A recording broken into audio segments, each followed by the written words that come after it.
तो बेटा क्या किया, ये ER ऐसे था तो मैंने ER ड्रॉ कर दिया। EMF ऊपर है इंडक्टर में तो मैंने ऊपर कर दिया। तो ये इन दोनों का एक रिजल्टेंट होगा। इसे O मान लिया, ये बेटा A है, ये B है। इस एंगल को मान लिया बेटा phi.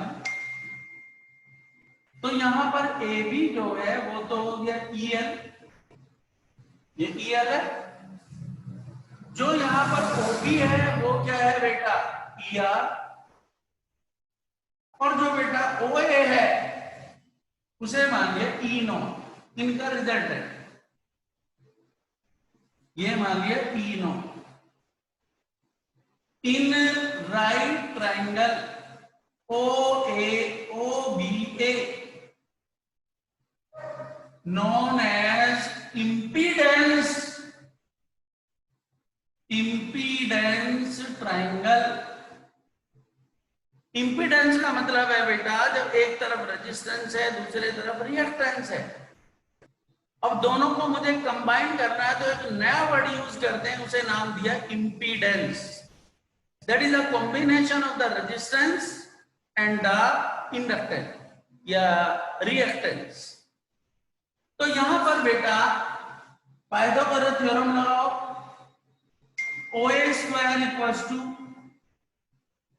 AB square plus OB square, E0 square equals to AB क्या है बेटा EL square, ER square, E0 equals to under root EL square plus ER square. इसे कहते हैं बेटा net EMF of this circuit. But EL equals to हो सकता है I0 of XL, ER equals to हो सकता है I0 ऑफ R। तो E0 इक्वल्स टू बेटा under root I0 square XL square, I0 square R square, E0 बाहर I0 under root XL square plus R square, E0 upon I0 under root XL square plus R square. और यहां बेटा E0 upon I0 को हम लिखते हैं Z, और इसे कहते हैं इंपीडेंस ऑफ RL सर्किट। क्या है इंपीडेंस? हेलो, हाँ जी, नहीं भैया को wrong.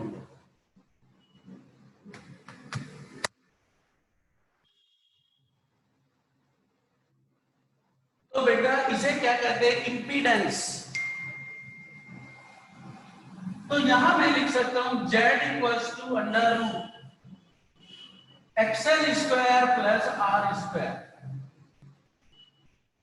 And this is net resistance of RL circuit. अब बेटा XL क्या पढ़ा था? XL होता है ओमेगा L। तो Z को मैं लिख सकता हूं under root omega square L square plus R square.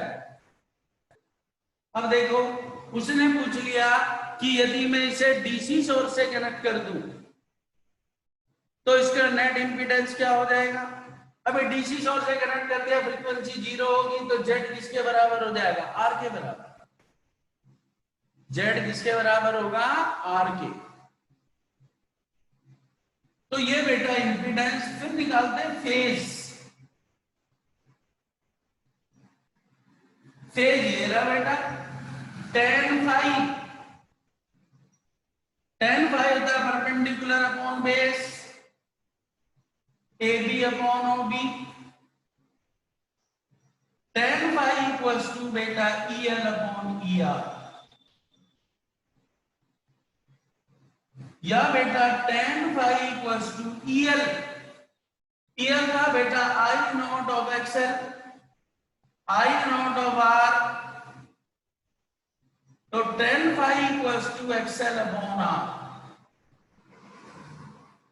या tan phi equals to omega L upon R। यहां पर एक तो कॉन्सेप्ट आया बेटा ये। अब तो मैंने आरएल सर्किट का एक तो नेट ईएमएफ निकाला, नेट इंपेडेंस निकाला और उसका फेज।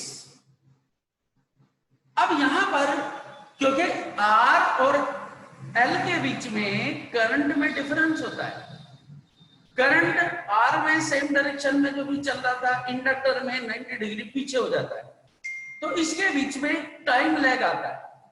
तो वो टाइम लैग क्या होगा उसको भी देखो। फिर इसका एक क्वेश्चन कराता हूं बेटा, और तब जाके फिर हम नेक्स्ट टॉपिक लेंगे, जिससे थोड़ा क्वेश्चन समझ आ जाएगा कि था क्या।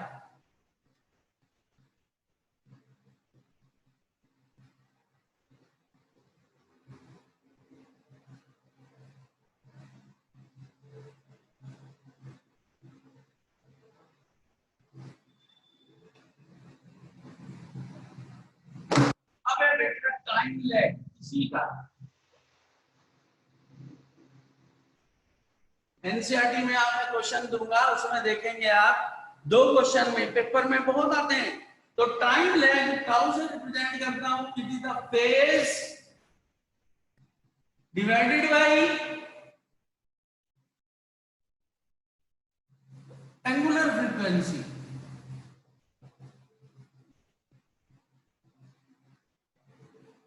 तो tau equals to phi upon omega,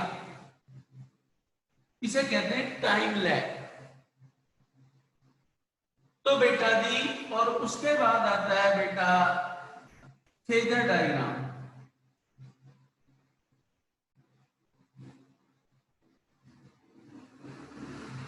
पांच नंबर के टॉपिक है, और इन्हें जब तक बेटा ठीक से नहीं समझेंगे, तीनों ऐसे ही हैं। ये RL, फिर होगा RC, फिर होगा LCR।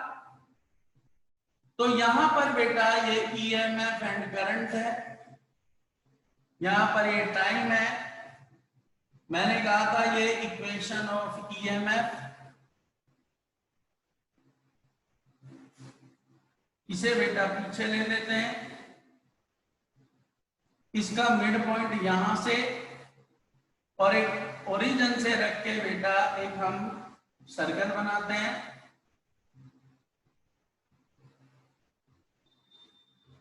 यहां से एक टेंजेंट ड्रॉ करते हैं, और बेटा जी यहां से एक टेंजेंट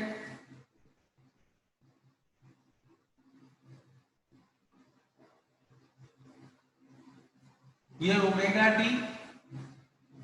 करंट 90 डिग्री पीछे होती है,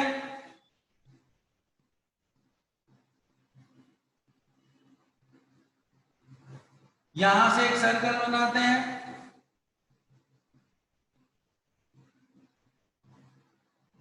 और बेटा ये एक टेंजेंट, और ये एंगल टोटल कितना होता है 5। ये इसका है फेजर डायग्राम। तो ये पूरा बेटा आरएल सर्किट है। तो आरएल सर्किट में हमने इंपीडेंस निकाला। अब मैं ऐसा ही एक न्यूमेरिकल लेता हूं, तब आपको समझ आएगा कि इसमें एक्चुअल में हम क्या क्या कर सकते हैं। तो एक न्यूमेरिकल देखो बेटा,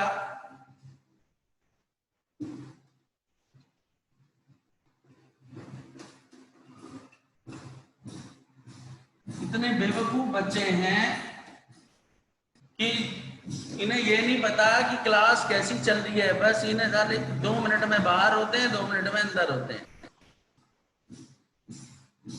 यश विशाल वंश ये हमेशा जुड़े रहते हैं बच्चे, और अंजलि अब्रेविच, और बाकी जो है ना तड़ी पार हो जाते हैं बेवकूफ। क्वेश्चन देखो बेटा, in RL circuit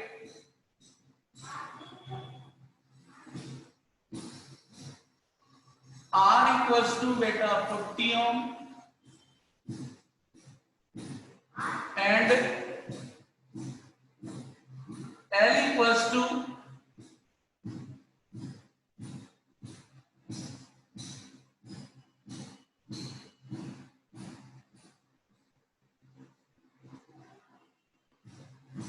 0.08,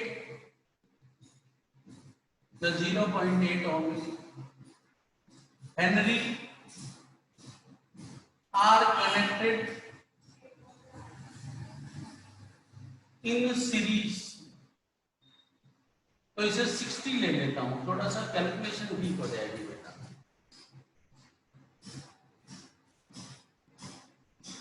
with AC source E equals to 200 sin of 100t।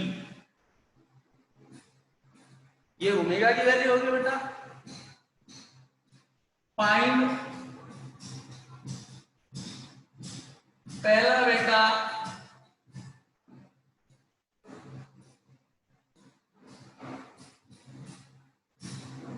Impedance, दूसरा बेटा फेज, तीसरा बेटा टाइम लैग।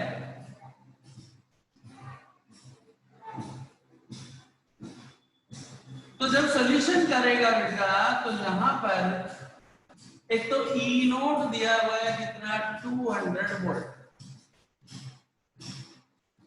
ये पीक वैल्यू है। रेजिस्टेंस दिया है बेटा 60 ओम, L बेटा 0.8 ओम हेनरी, ओमेगा बेटा 100 रेडियन पर सेकेंड। सबसे पहले निकालो एक्सएल, क्या होता है ओमेगा है, ओमेगा बेटा 0.8 into 100, XL equals to 80 ohm. अब मुझे बेटा सबसे पहले निकालना impedance Z under root R square plus XL square under root R हो जाएगा बेटा 60, 3600, 6400, Z बेटा 10 बार 36 6400, Z आ गया बेटा 100 ओम। ये तो हो गया इंपीडेंस। अब निकालो फेज, tan फाई, और tan फाई क्या था बेटा EL अपॉन R, ER, या ये था XL अपॉन R। XL कितना है बेटा 80, रेजिस्टेंस कितना है 60, 4/3, 4/3 का मतलब हो गया 1.33, और 1.33 तो 5 was to tan इनवर्स 1.33, और इसकी वैल्यू बेटा देखनी पड़ेगी। एक सेकंड जरा देखो, इनवर्स है क्या, इनवर्स नहीं है इसमें, तो मैं दूसरे में चेक करता हूं। और जो ये वैल्यूज होंगी बेटा ये हमें अवेलेबल होंगी।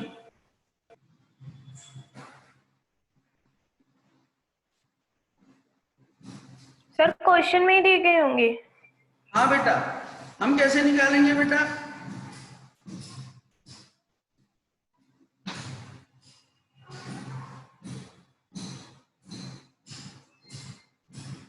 वन 1.33,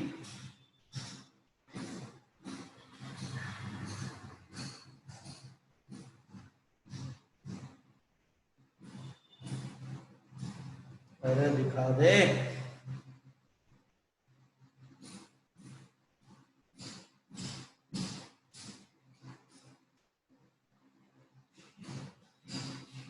ये होती है 53 बेटा, 53 degree.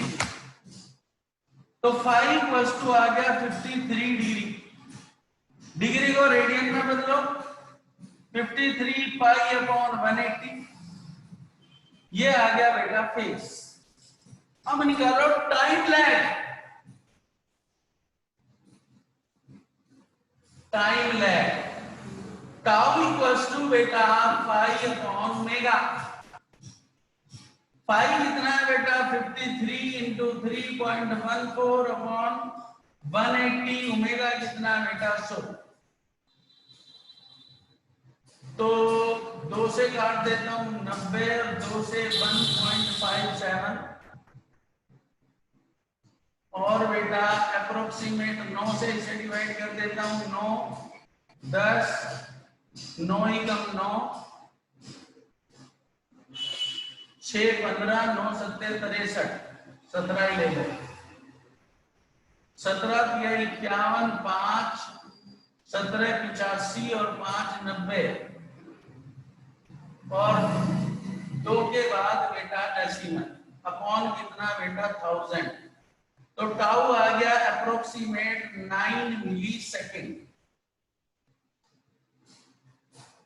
9 millisecond that means जब बेटा करंट रजिस्टर और इंडक्टर दोनों से पास होती है तो इंडक्टर में करंट 9 मिली सेकेंड के बाद एंट्री करेगी। रजिस्टर में इतने पहले करंट अवेलेबल होगी तो इसे बोलते हैं बेटा टाइम लैग। इस तरह के क्वेश्चन है एनसीईआरटी में, क्वेश्चन नंबर 14, क्वेश्चन नंबर 15, दोनों टाइम लैग पर बेस्ड क्वेश्चन है आरएल और आरसी सर्किट पर। आप इसे एक बार जरूर करेंगे। इस तरह के क्वेश्चन ही बेटा बोर्ड में आते हैं और ये सीधा सा तरीका होता है, सारी वैल्यूज दे रखी हैं, बस फॉर्मूले में इंप्लीमेंट करना है बस।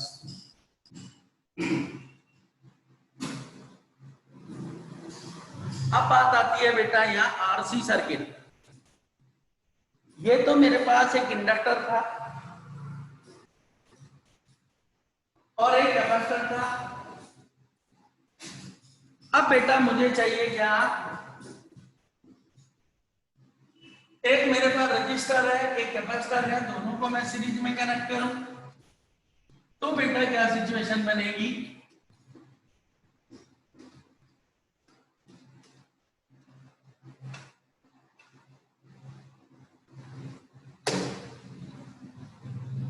तो अब है बेटा मेरे पास RC circuit.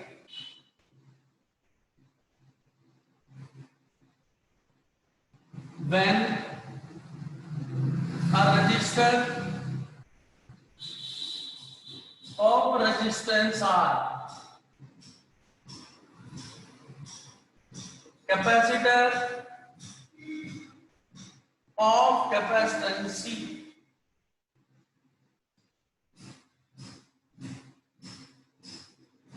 are connected to the AC source of EMF E.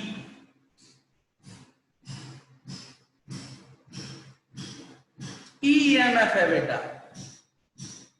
तो यहां पर ये बेटा मेरे पास एक रजिस्टर और ये है बेटा capacitor.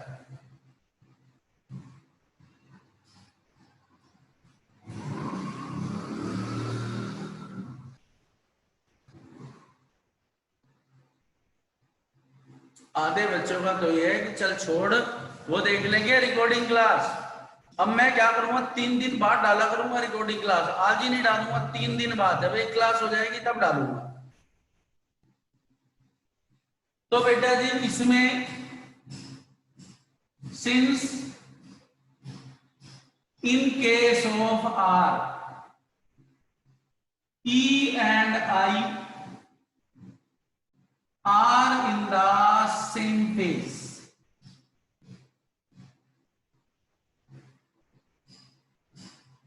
in case of C, E lags behind, I by pi by 2 in phase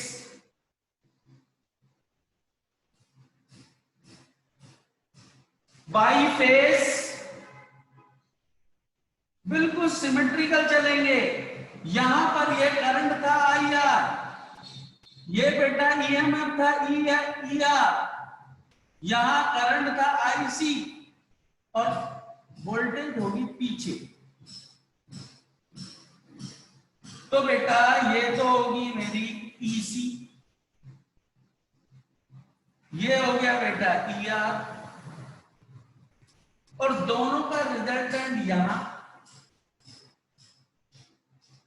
ये बेटा नीचे बनेगा, ये बी, ये एंगल हो गया फाइव। तो ए बी तो हो गया बेटा ईसी, ओ बी हो गया बेटा ई आर, और बेटा O A equals to E not, और angle A O B equals to बेटा five. In right triangle AOB, OA square equals to OB square plus AB square. E naught square equals to ER square plus EC square. E naught equals to under root ER square plus EC square. ये तो बेटा EMF होगा। अब यहां पर EC क्या होगा? EC equals to होता है I नॉट ऑफ XC, और बेटा ER I not of R। तो E not equals to under root I not square R square plus I not square XC square. I not बार under root of R square plus XC square. E not upon I not equals to under root R square plus XC square. और यहां E not upon I not को बिल्कुल symmetrical theme है, इसे कहते हैं Z, और ये होता है इंपीडेंस ऑफ आरसी सर्किट।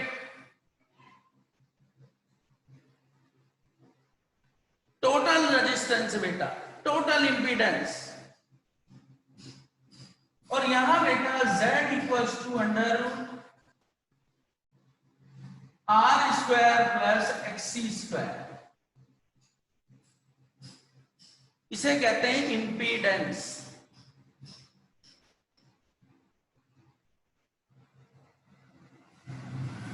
तो बेटा XC को और क्या लिख सकता हूं? Under root R square plus 1 upon omega C का होल स्क्वायर। इसके बाद निकालते हैं बेटा फेस। तो फेस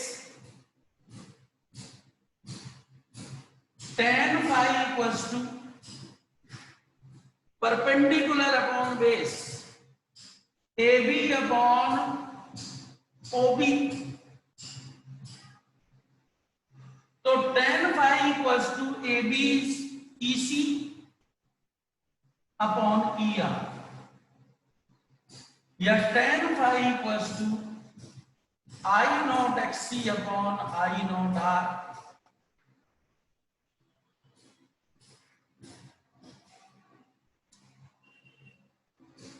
या बेटा tan phi XC upon R, या tan phi equals to 1 upon omega CR। This is the phase.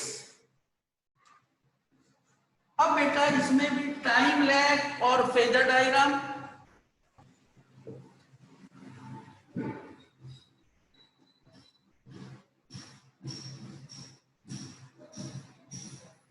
बस LCR में ये बेटा तीनों कनेक्ट हो जाते हैं। तो अब है बेटा time lag. Tau equals to phi upon omega, same formula रहेगा। उसके बाद बेटा फेजर डायग्राम,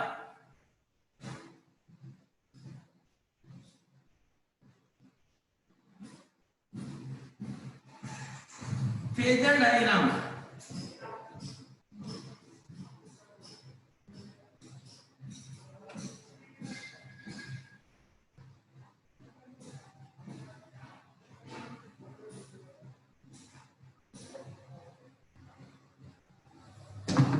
और फेजर डायग्राम बनाने का जो तरीका है मैंने बताया था बेटा कि आप पहले इधर E एंड I, ये बेटा T, सबसे पहले आप EMF ड्रॉ करो। इसकी बेटा यहां से यहां तक P की वैल्यू लो, सेंटर पे रख के एक सर्कल बना दो।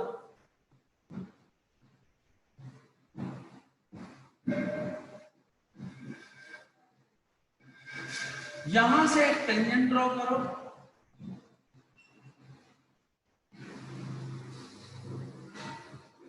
और बेटा ये टेंजेंट, ये हो गया ओमेगा टी। करंट यहां पर 90 डिग्री आगे थी,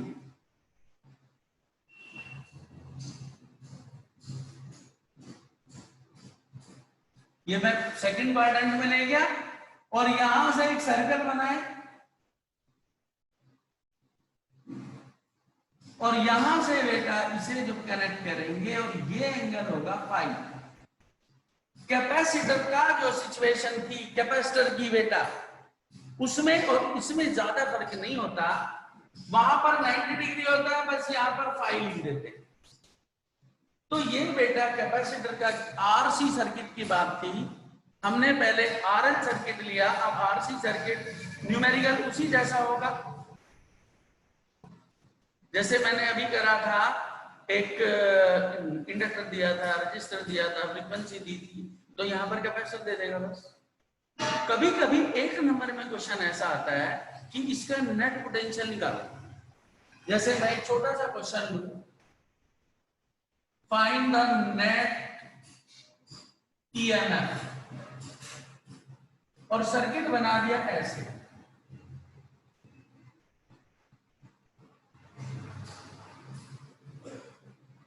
ये बेटा 40 ओम ले लो, चलो ये 60 ओम ले लो,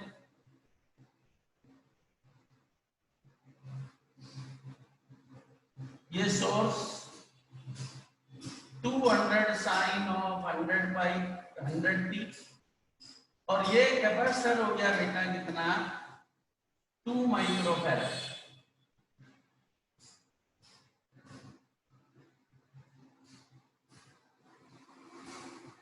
माइक्रोफैरड कैपेसिटर था, और इसमें उसने कहा कि यहां पर, यहां जो है 30 ओम का रेजिस्टेंस था, इसका बेटा 40 ओम का रेजिस्टेंस था।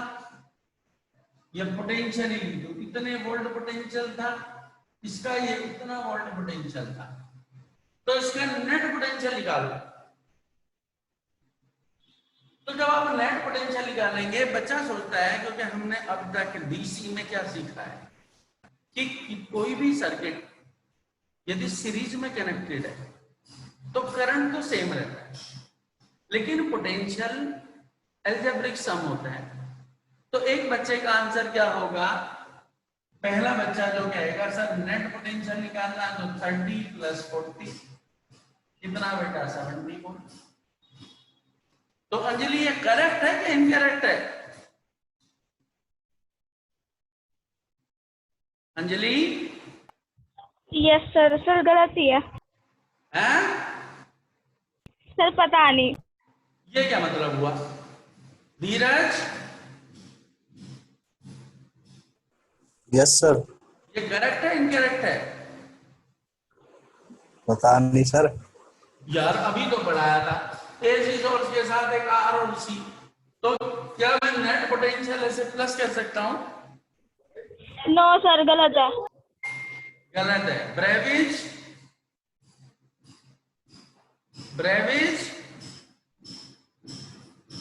ब्रेविज यस सर। सही है कि गलत बेटा? सर ये गलत है। तो सही निकालो, सही निकालो।